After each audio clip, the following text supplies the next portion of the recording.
অল্প করে।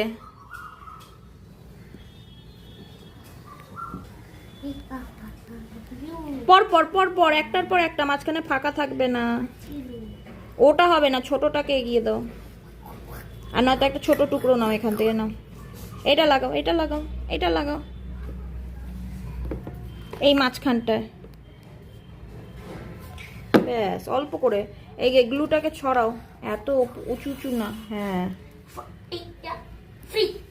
এইবার পাশে যে গ্লুটা লেগে রয়েছে এখানটায় লাগাও, এখানে গ্লু লেগে রয়েছে। হ্যাঁ, এবার এই জায়গাটা আবার গ্লু দেবে, তবে হবে। আমি কিন্তু তুলছি, তুমি যে দুষ্টু করছো সেই সব প্রুফ থেকে যাবে। এইবার একটু স্কাই ব্লু গুলো দাও, স্কাই ব্লু গুলো দাও। আচ্ছা, কোথায় দিচ্ছ সেখানে গ্লু আছে তো, অল্প অল্প করে গ্লু দাও, অল্প করে জায়গা কভার করো। দেখি, এত